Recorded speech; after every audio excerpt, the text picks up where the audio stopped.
Good morning, and thank you for joining the Subscribe, Teach and Love Youth Rally 2025 presentation. The Rally's Teach and Love program is an adapted version of the 30th annual rally held on Sunday, January 19th in Lincoln, Nebraska, with an audience of 500 plus in-person attendees. The program content was centered on the principle of justice and love established by the late Reverend Dr. Martin Luther King Jr. through speeches, poetry, music, and viewer participation.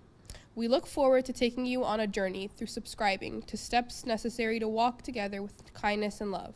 Components of today's program are ideal for K through 12, college, and university classrooms to be used by educators, employee resource groups, professional lunch and learns, or community conversations. You can visit mlkyouthRally.com for resources for further engagement in today's program, see January 19th rally in full, or gain additional insight onto the rally. Gratitude to the City of Lincoln for coordinating the broadcast of all aspects of the 2025 experience, and Bo Wolf of LNK TV and his staff.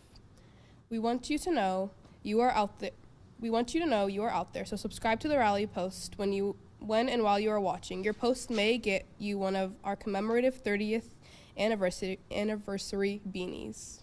Thank you.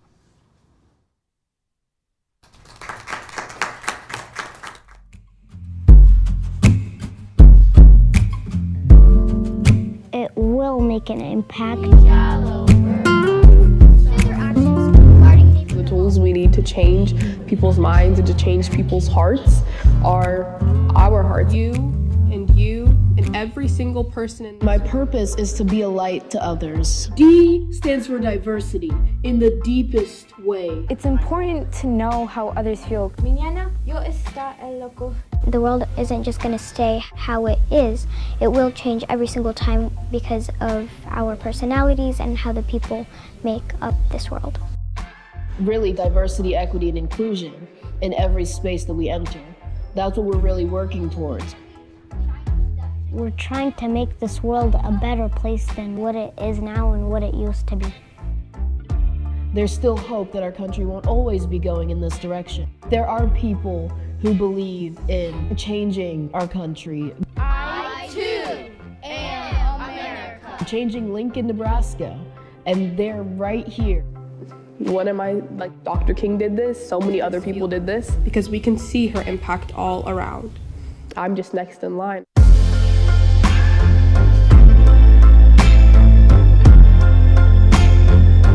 One people, one family, one house. After the presentation and after January 19th, January 20th, we still want to make this world a better place.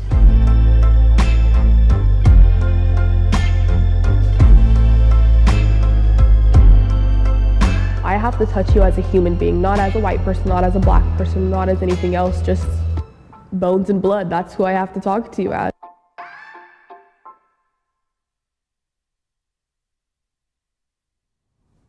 Morning. Good morning. My non-native name is Serenity Yankton, and my purpose here is to show kindness. And I'm a member of the Rally Planning Committee and a 6th grader at Park Middle School. I have been asked here today to give a land acknowledgement. Before we begin, I want to acknowledge that we are living on the past, present, and future homelands of the Pawnee, Ottomie, Omaha, and Kansas peoples. The salt bison around present-day Lincoln attracted many indigenous nations to this region. The Omaha called this area Nesquite, or salt, and their women used eagle feathers to collect the salt, which they used to cure buffalo meat. Under pressure from settlers and federal government, the Ottomie ceded the land that became Lincoln today to the federal government in 1833 and 1854, and this forced out the tribal peoples who had called Nesquite home for many generations. This land holds history, and a land acknowledgement is an understatement of the damage that has been done to indigenous peoples on Turtle Islands from Alaska to Chile. I encourage everyone here to remember that this is a part of our history as well as our future, and a reconciliation cannot happen without action and love. Native peoples of many nations today live in Lincoln and contribute to our community's vitality and diversity, and today we thank them for the stewardships of these lands. Thank you.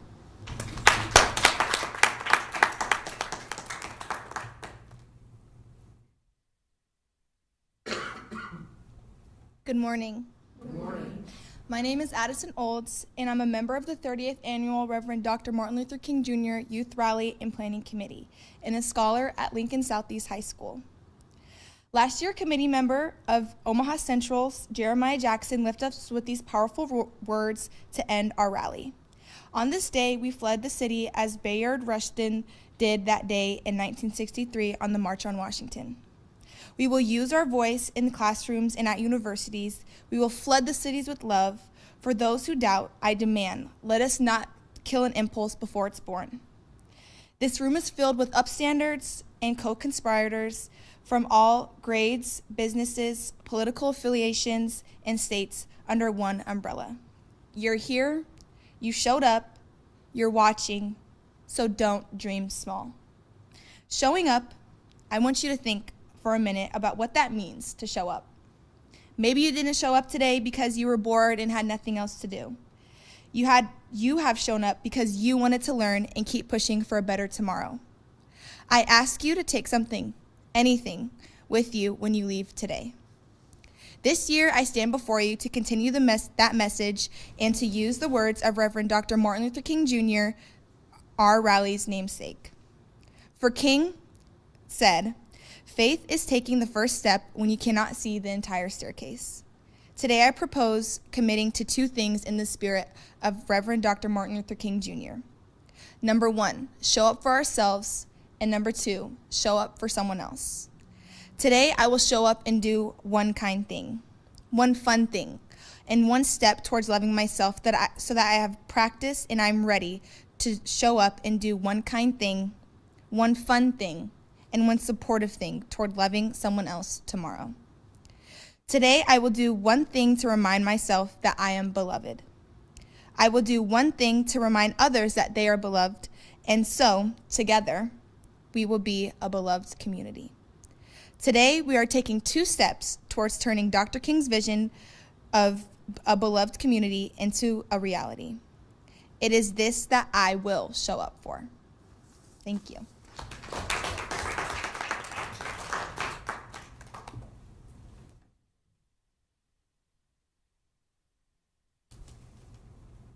My name is Rafa Ahmed, and I am a member of the 30th Annual Reverend Dr. Martin Luther King Jr. Youth Rally Planning Committee.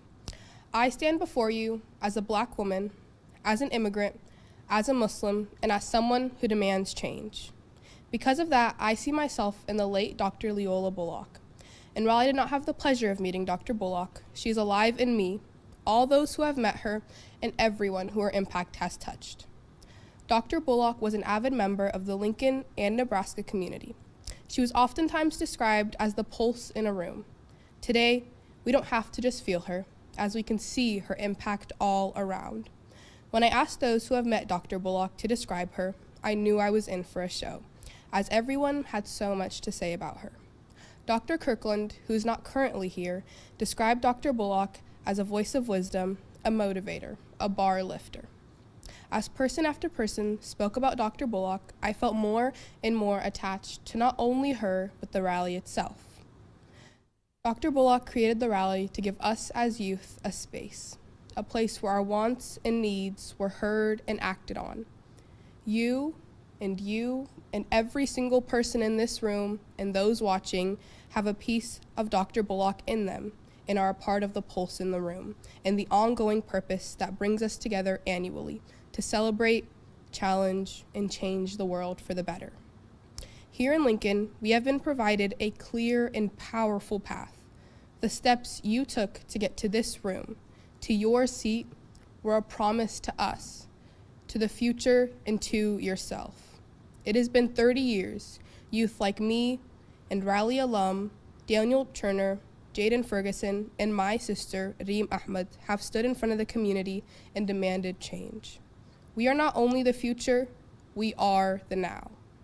I stand before you to express the rally's wants and my needs. They call Dr. Bullock Mama Bullock for a reason.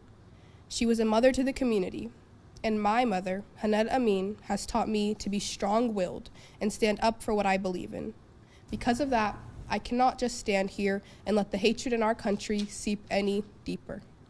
She wouldn't, and I will not stand for the removal of women's rights across America, the threat and realities of potential mass deportations of people just fighting for a better life.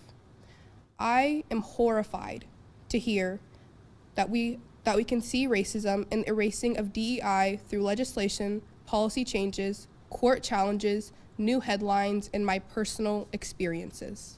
Racism is not only still rampant, but has directly impacted you and me and thousands of the Lincoln community members through the loss of our beloved Office of Diversity, Equity, and Inclusion. I'm so upset to hear that the injustices that Dr. Bullock, Malcolm X, Dr. King, and so many others spent their lives fighting against are still occurring, and appalled to hear that you aren't standing up to do anything about it. We are gathered here today with hope thick in the air on January 19th, 2025, which would have been Dr. Bullock's 95th birthday. I'm sure that she would not be hoping for a better tomorrow. She would be fighting for it, the way we all should be. Thank you.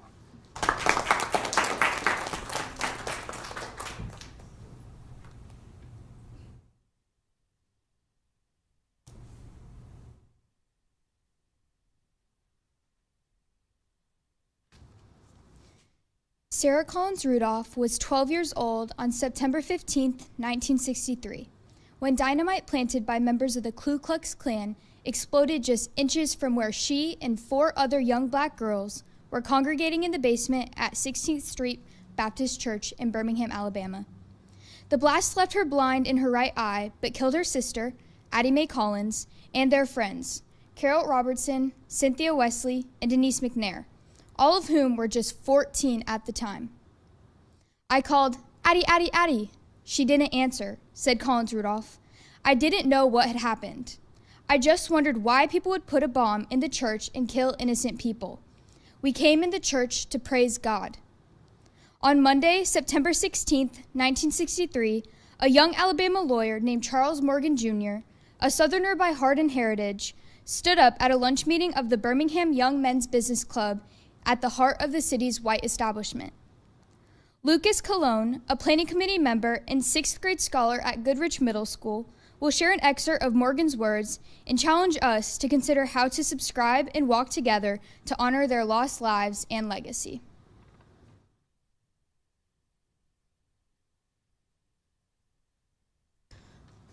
Four little girls were killed in Birmingham yesterday. A mad, worried, remorseful community asks, who did it? Who threw that bomb? The answer should be, we all did it. Every last one of us is condemned for that crime. The ones last year, a decade ago, we all did it. But do you know the who of who did it is really rather simple. The who is every little individual who spreads the seeds of hate to his neighbor and his son. The who is a jokester, a crude friend whose racial jokes rock the party with laughter. A decade of telling school children, opposite of what the civics books say. All men are created equal. As our state motto says, equality before the law. As our country tells that all people deserve life, liberty, and the pursuit of happiness, a bomb went off in Birmingham. Our leaders are often praised, are muted in their responses. As youth, it's not that we see all adults as responsible, but the few who we see as representatives of ourselves, but cannot hear their responses. As Kendrick Lamar said, they not like us. We are here for our 30th year. We've asked you to take your place, to have a dream and speak up because it's left to us. These 4 little Negro girls, 14-year-olds, Addie Mae Collins, Denise McNair, Carol Robertson, and 11-year-old Cynthia Wesley. And let's not forget Sarah Collins, who survived but lost her right eye, were human beings. They had lived their 14 years in a leaderless city without the words of Dr. Leola Bullock, who told us that equality can't go anywhere.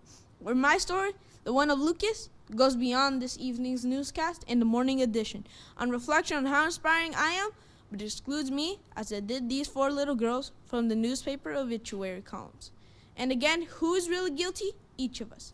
Every citizen and every politician, school board member and school teacher and principal and businessman and judge and lawyer who has corrupted the minds of our youth. Every person in this community who has in any way contributed during the past several years to the popularity of hatred is at least as guilty, or more so than the demented fool who threw that bomb. What's living in Lincoln, Nebraska, or America like? No one ever really has, and no one will, until this city becomes part of the United States. No one ever really has, and no one will, until everyone here is recognized as valuable to the United States.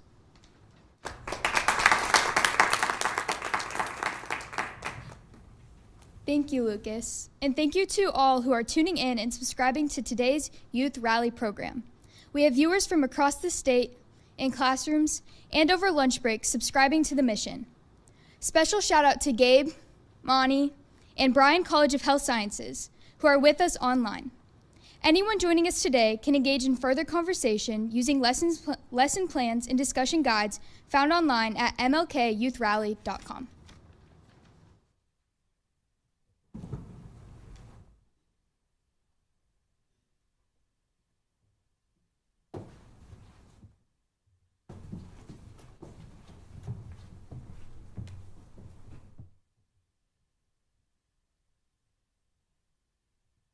The Belmont Community Scholars would like to tell you all a bedtime story that even me and you could go to sleep to. But when we awake, read our steps to classroom and courtrooms, showing that we had enough. Scholars helping to seed the success of this nation and grow.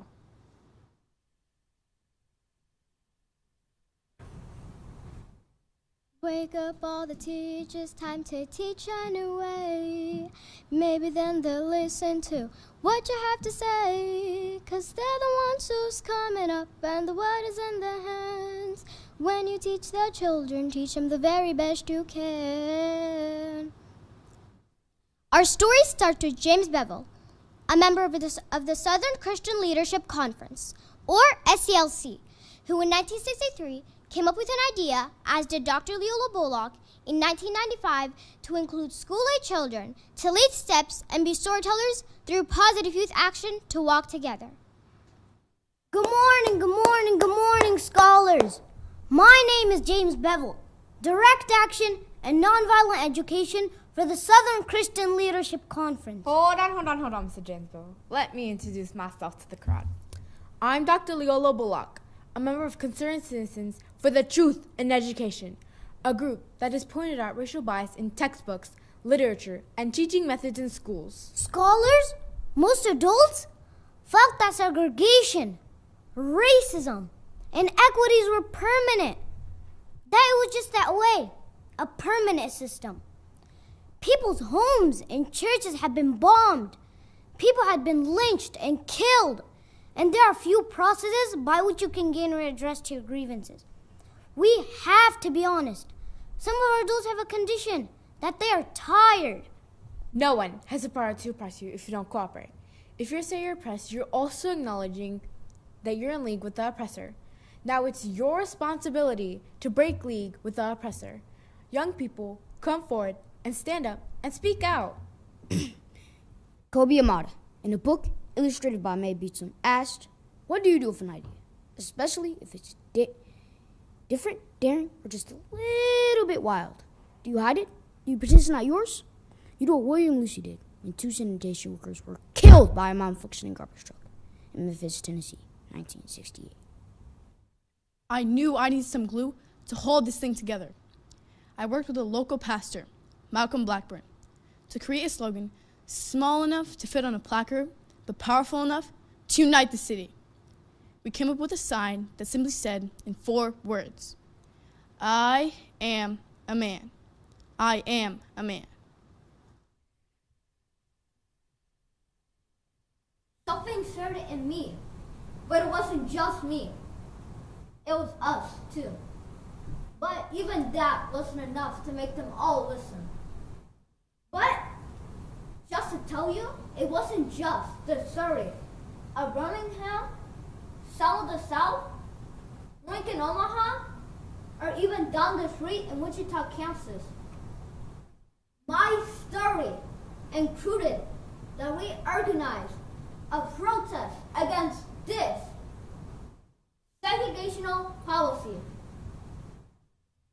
It's kind of like it came from the pages of Spike Antonio Luis Ruiz, giant steps to change the world. They'll tell us, you may be so unsteady that you fall down, but keep on stepping.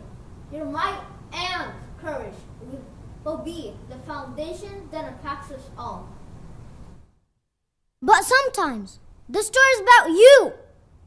Not only standing up, but the need to speak up like Kadar Nelson, shared in the page of his 2012 book, I Have a Dream. Like many dreams, it is hard to be patient and wait, to wake up for the real dream, shared in 1963, to become a reality. To those who have said, be patient and wait, I, John Lewis, have long said that we cannot be patient.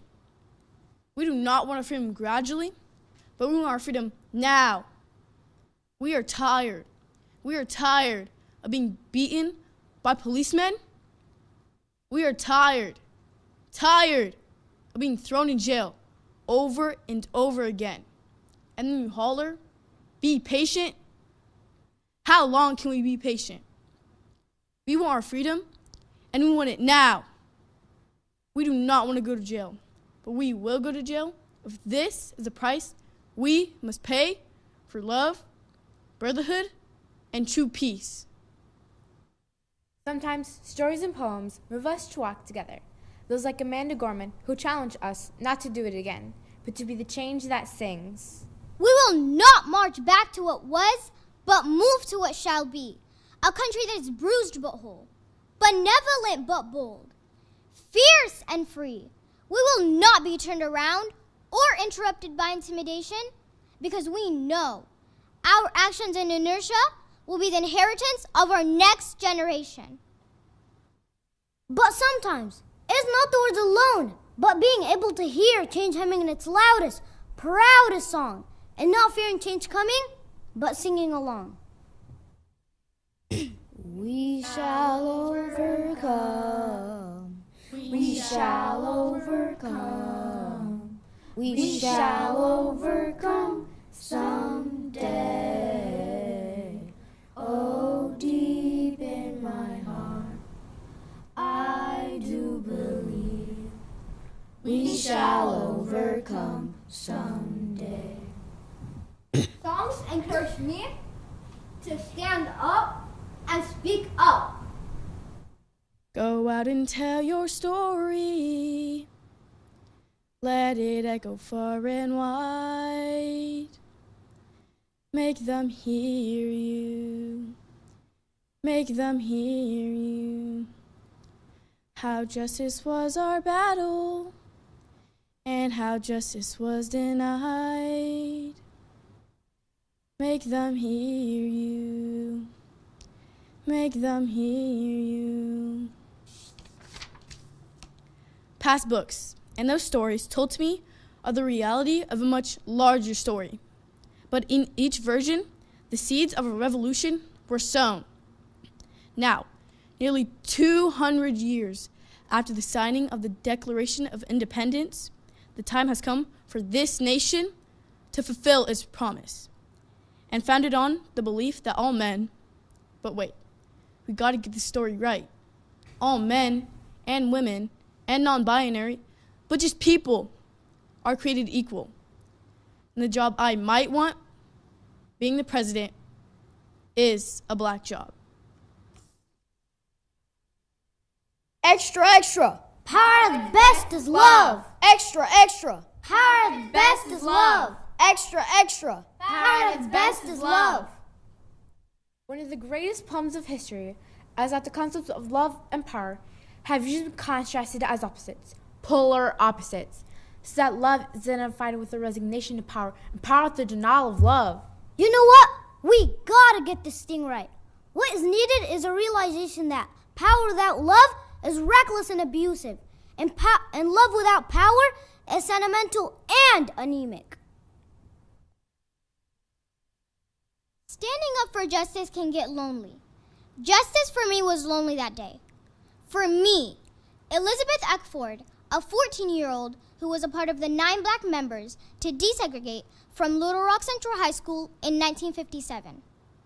My family didn't own a phone, So we didn't get the word that the effort was being delayed, that our group's first attempt to attend the school on September 4th, 1957 would be delayed because of protest and blockade by the Arkansas National Guard. I showed up, walked alone, bullied, hurled insults, and sought refuge at a mob in a familiar bus bench. It was lonely. It made me feel that everyone turned their backs and thought I was getting what I deserved. I found my way back to the bus bench where a white local reporter, Benjamin Fine, and educator, Grace Lohr, made noises through their actions, guarding me from the mob.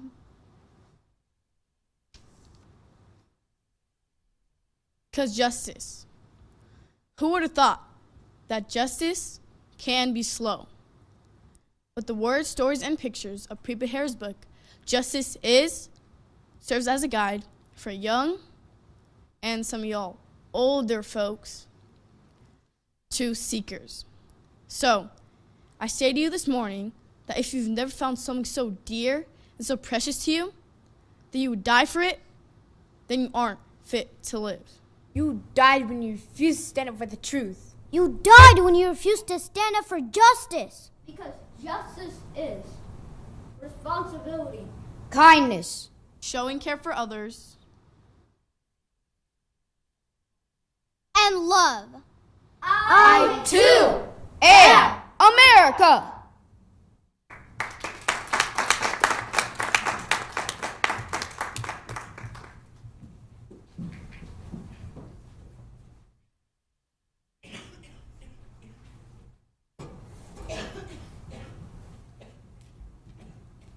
The Harvard class of 1968 invited Reverend Dr. Martin Luther King Jr. to address them on class day, and the civil rights leader accepted.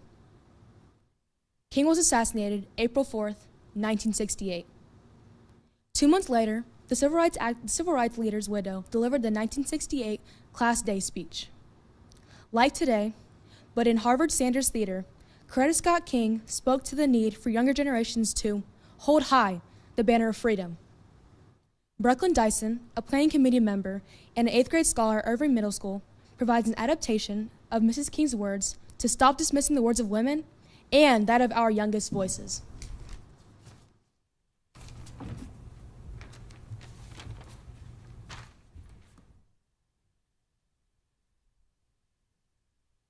Thank you. It is indeed a humbling experience for me to have been invited by you to give your class day address. It is most comforting and gratifying for me to promote positive youth action, having been invited directly by you and not indirectly through a principal or city official. The tragic events of recent months, starting with the assassination of my late husband, Martin Luther King Jr., in Memphis, Tennessee, followed exactly 2 months later by the assassination of Robert F. Kennedy. One was a minister who sought to change society through moral persuasion, through love and nonviolence. The other was a political leader who sought to change society through the political process. Both methods are necessary and highly legitimate. They spoke out against the great evils of our society: racism, poverty, and war. And so can we. Our generation must speak out with righteous anger against the forces which are seeking to destroy us. The student today is not the carefree young person of yesterday, and decisively, she is not the materialistic careerist we complain about as members of this silent and detached generation. Today's student is a serious-minded, independent-thinking individual who seeks to analyze and understand the problems of society and find solutions to these problems, which are keeping the highest in traditions of values of our democratic system. What we have seen in the way of student engagement is a reaction to the status quo. The establishment-centered institutions, which students have allowed them little to no voice in policy-making decisions. This conflict between students and the administration has often been improperly interpreted by the media. Today's student has now been recognized as a significant political actor with the amazing power to influence the course of societies all over the world. In many ways, American, or should I say global students, have now, with all their innocence and open generosity, become the prodding conscience to those in power and those aspiring to it. The classroom, the business, the political, and the cultural scene in our country has never been so marked by student action, and it is not reckless to predict that this is no apparent phenomenon. But this is a fundamental shift in the social patterns that will distinguish this era from any other. We are no longer contributors, as in the past, of ideas and new concepts to the masses, no longer merely rationalizers of the status quo. We have become a mass force themselves. They count, I count. We are essential. Parents, you did your job well. Children no longer look upon authority as sacred and beyond criticism, or upon themselves as submissive traditionalists. Yet, when we moved into a larger society, it has less room for individuals. It has computer numbers for each of us, and rules old men have created in the distant past. I am optimistic about today's students. We are a vital force on the whole, and socially constructive one. The generation gap is a positive thing if it separates the evil ideals and customs of the past from the free spirit that animates most of the modern student. The young understand the society better than their elders think, and better than perhaps even their elders themselves. We know the history of systematic violence to the poor and colored is still being done today in obviously cruel and as well as subtle ways. It is time to stop and allow for both fresh ideas and new leadership to come forth like myself, Brecklin Dyson, a loud and defiant leader. Because without it, our society is on sinking sand. Historians of the future may record the alliance between the civil rights movement and the student movement that began in the late 1950s and matured into the broad political and social action was the salvation of the nation. But stop telling us the salvation of our nation has come in its fullness, because we know there's still work left to do.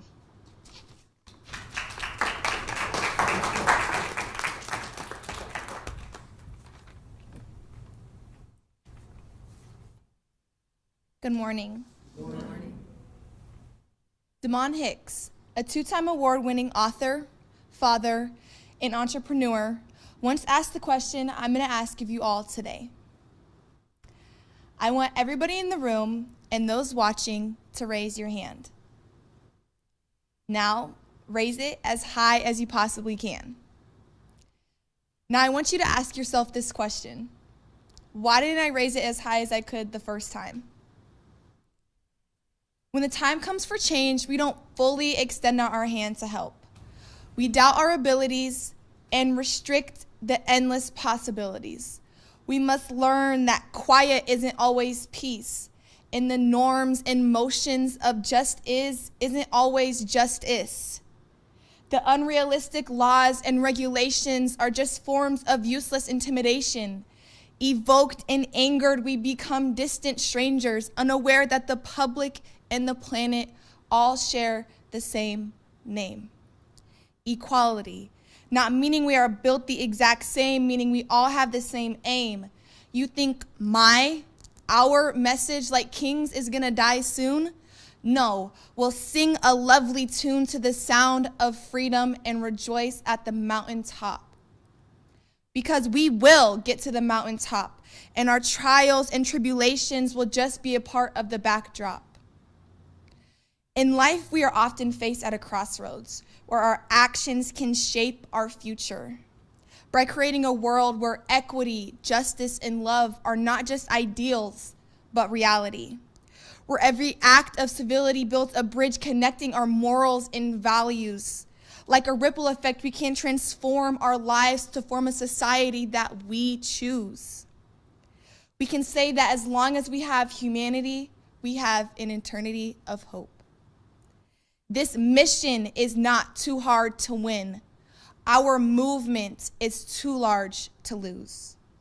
Together as one, we will not be the generation that tries.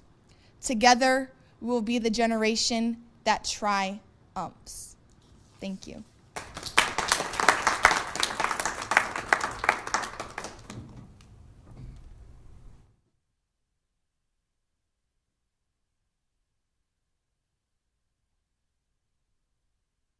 Good morning. Good morning.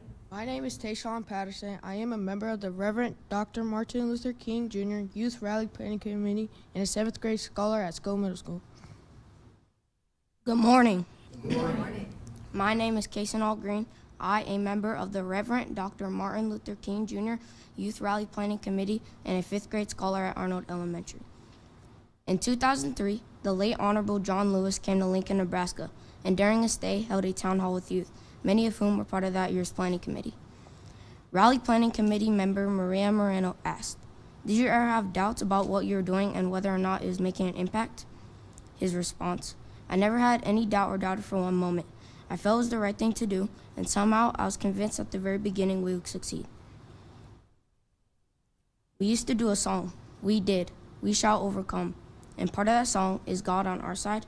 We feel like the universe, the Almighty God, but the universe was on our side. Somehow, in some way, things were going to work out. We may be arrested and go to jail. We may be beaten and may be killed. But somehow, in some way, right was going to prevail. But there is no way we're going to turn back. Music played a major role in the movement. He said he couldn't carry a tune, and hearing my parents and some of you sing, you should, as Lewis stated, low. Real low.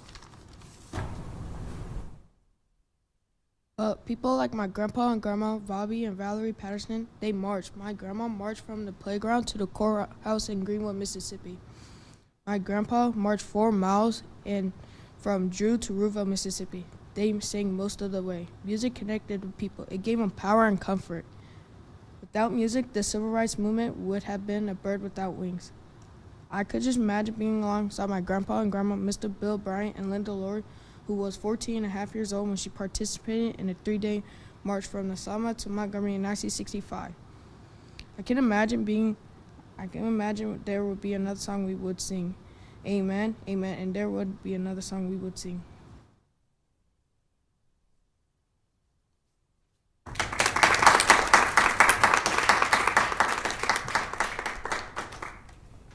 Good morning. Good morning.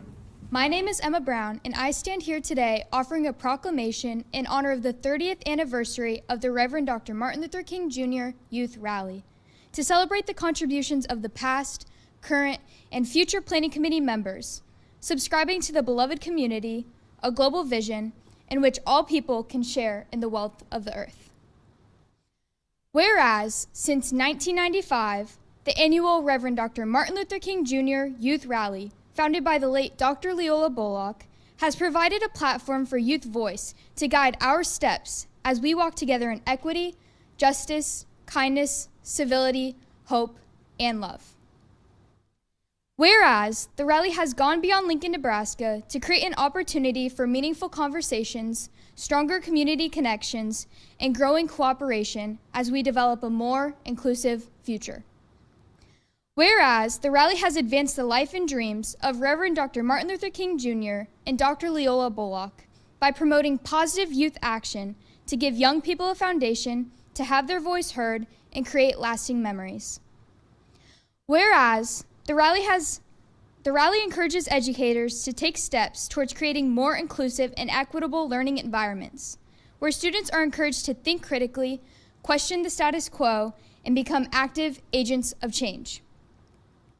Whereas, youth hold the most crucial role in not just shaping our future, but shaping our today through displays of leadership and broader social influence.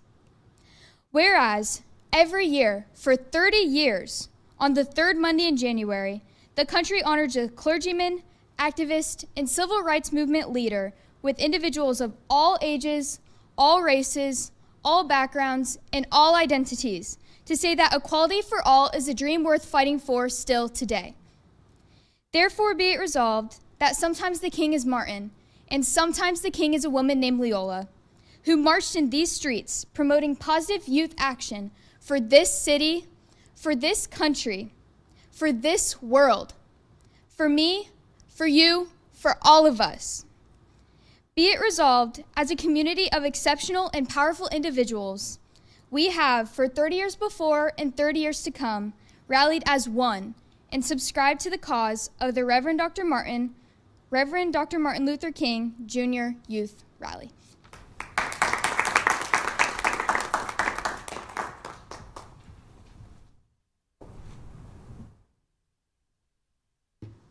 My name is Abina Bonsu, a senior scholar at Lincoln East High School and a part of the Reverend Dr. Martin Luther King Jr. Planning Committee.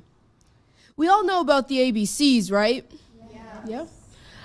A big part of our childhood is turning the ABCs into a song. So I know for some of you it's probably been a while, so I brought a young scholar with me to help us with singing the ABCs and refreshing our memory.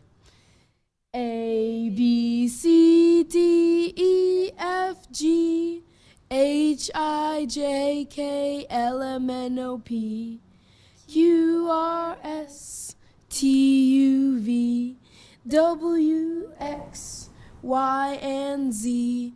Now I know my ABCs.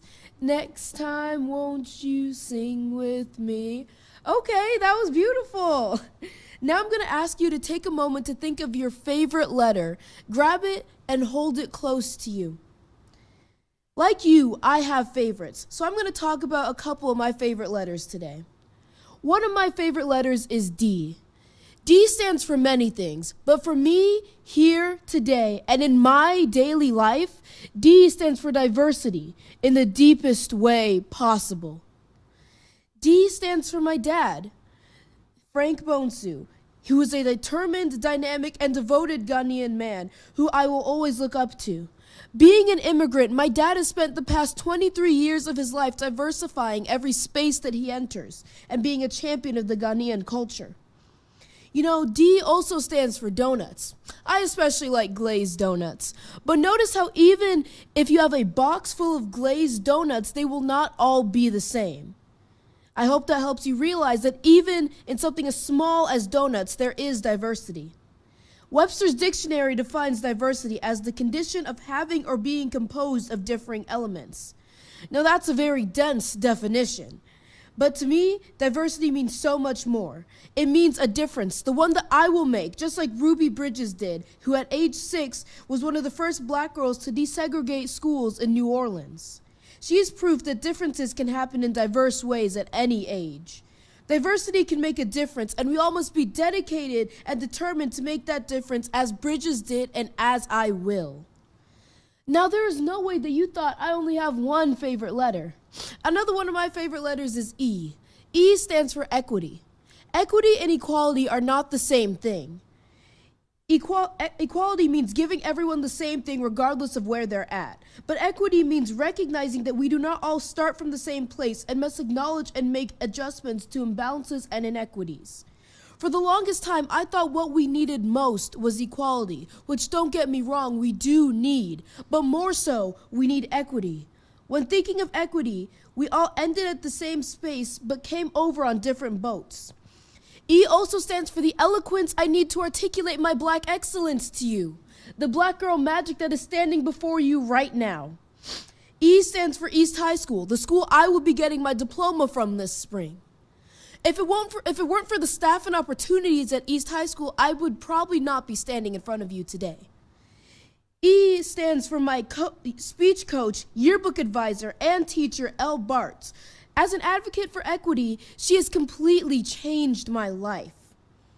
This podium and me standing before you is a form of equity that doesn't always exist for voices like mine to be heard. Now, are you going to protect my stage? Are you going to protect my equity, his equity, her equity? You cannot just pick and choose. Now let me let you in on a secret. I'm not just talking about my favorite letters today. I'm talking about my favorite combination of letters. Pause. Now let's think about some great combinations out there. For me personally, I would love it if Kendrick Lamar, Tyler the Creator, and Frank Ocean made a song together. But that might have skipped a couple of y'all. Now, let's think about if you were to get yourself some rice, pair it up with some fried chicken, and get some good veggies in there like some corn and carrots, okay? That's a great combination. But despite those combinations and any combination that you might be thinking of, the combination I'm about to tell you is even more powerful. The last letter of this combination is I, and I stands for inclusion. Inclusion is Phyllis Wheatley, the first African American to publish a book in 1773, knowing that her voice and her poetry were too important not to be included. I stands for my identity as a black woman living in Lincoln, Nebraska, a place that should come to mind when you think of inclusion. I stands for inserting myself into spaces that are important and where my voice needs to be heard, and for the intentionality I use in every word that I speak. I stands for the inspiration that stems from inclusion, and I hope that you all feel inspired today to use your voices, to stand for what you believe in, to stand for DEI. You're here to subscribe to the P, our purpose of diversity, equity, and inclusion. You're here to subscribe to the M, what Martin Luther King Jr. fought for years ago. You're here to subscribe to the W, the we that is represented in and outside of this room. You're subscribing to the B, breaking a decades-long stigma. You're subscribing to the idea that one day the G, the glass ceiling, won't only be shattered, but won't only be broken, but will be shattered to the point where it cannot be put back together again. You're subscribing so that we too can dream. DEI is not a political statement. It is our lives. Now you know my ABCs. Next time, no, this time, won't you say these letters with me? DEI. Just like the rest of the alphabet and myself, we're not going anywhere. Thank you.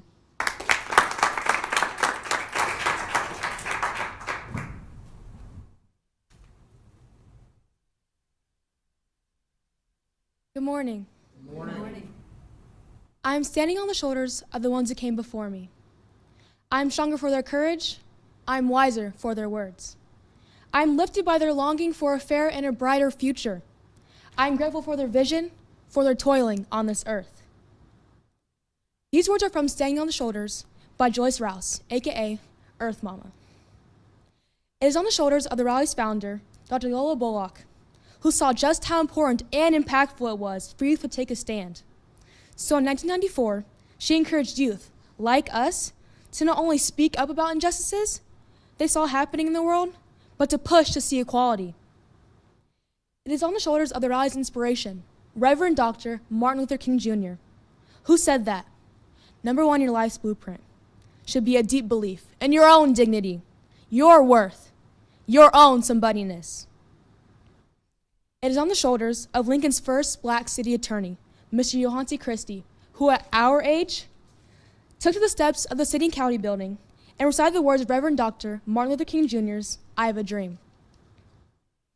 It is on the shoulders of the late civil rights activist and politician John Lewis, who made a trip to Lincoln, Nebraska, and sat down to have a conversation with members of the MLK Youth Rally, sharing not only his struggles, but also saying that in his time he had to proclaim, we were not out here to destroy anyone.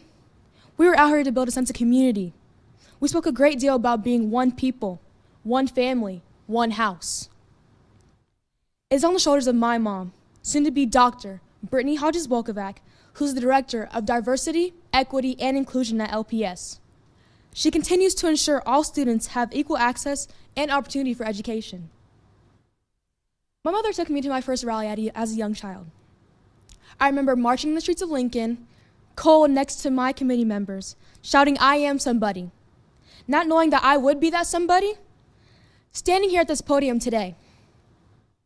For 30 years, the rally has continued to grow from its beginnings, starting at the Warner Chambers at the Nebraska State Capitol, to surviving a pandemic, to now 30 years standing here today. Thousands have gathered in Wash traditionally on the third Monday in January, year after year, to honor the late Reverend Dr. Martin Luther King Jr. and Dr. Lola Bullock. For over 30 years, the committee has inspired rally attendees with grand ideas and moving performances. Like in 2008, rallygoers were transported on Lincoln City buses in partnership with the city of Lincoln to honor Rosa Parks, Claudette Colvin, and the thousands who participated in the Montgomery bus boycott. In 2008, we gave every rally attendee a $2 bill, a scholarship, signifying an investment in growth and learning for decades to come. Another example, in 2015, the rally facilitated Portraits of a Movement and used visual arts to commemorate those who took a stand for civil rights. For 3 decades, we have heard powerful keynotes from scholars who had dreams of their own to change the shape of their future and spread their messages of hope. These scholars, whose shoulders I stand on, followed their dreams and became doctors, lawyers, executives, business owners, professors, coaches, counselors, social workers, community advocates, mothers and fathers, and simply amazing human beings.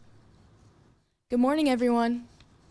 Good morning. My name is Kendall Jackson. I'm a sophomore at Lincoln Southwest High School, and I am standing on the shoulders of the ones who came before me. Thank you.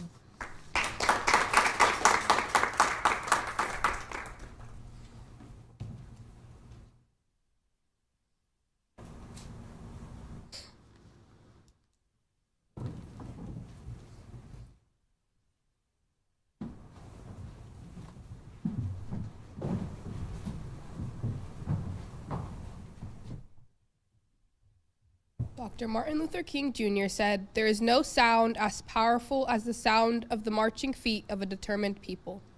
Before we conclude, we thank each of you who are here today and our global audience for subscribing to a shared purpose to take steps and walk together. We'd like to make a special note of our co-conspirators, those who have actively and passionately supported our cause, standing with us in our fight for justice. I commit to transforming this year around the pillars and steps of Reverend Dr. Martin Luther King Jr., those you've seen today and countless others who have been on stages like this and may have not had a voice. Thanks to the co-conspirators who have helped make this and countless rallies and more happen. The list can be viewed in full at mlkyyouthrally.com. We want to make a special note to those who have served in an advisory role. Our advisor there from day one, Dr. Jake Kirkland Jr., Rally alumni and advisor Emily Koopman, advisor specialist Bobby Ehrlich, and 28-year lead adult advisor Peter Ferguson. A special thanks to the City of Lincoln for elevating the scholar voices and promoting positive youth action. Again, Bo Wolf and the City of Lincoln LNK TV for their commitment of sharing and broadcasting beyond these walls. The rally's 30th efforts will continue after today. It started in June of 2024 with the commissioning of the piece from a local artist to illustrate the 3 decades of our steps to walk together. The piece will be displayed throughout the community and beyond through 2025, including but not limited to locally at Bryan College of Health Sciences, Emeritus, Lincoln City Libraries, and 93.7 The Ticket. To support the rally's efforts or to know more, visit mlkyyouthrally.com. Again, thanks to subscribing and watching today. Whether it's our Miss Planning community members, Monty and Gabe, classrooms at Belmont Elementary, Kearney, Hastings, Omaha, California, Dubai, and Ghana, we know if we are to walk together, we need steps from more than just Nebraska, but from the world. Continue to strategize and mobilize how we will subscribe to more than taking steps, but to walking together. We will be making them hear us because, as Abina said, we are not going anywhere. We will close with a rally cherished memory, the pre-rally chant. Join us in reciting the poem, I Am Somebody, written by Reverend William Holmes Border, Sr., which Jesse Jackson shared on a Sesame Street episode in 1971.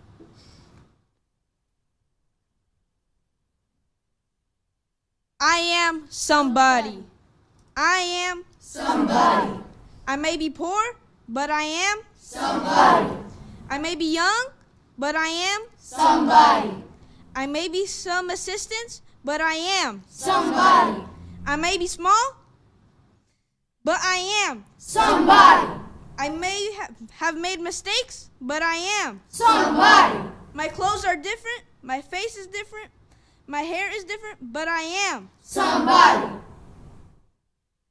I am black, brown, white, or non-binary. I speak a different language, but I must be respected, protected, never rejected. But we walk together.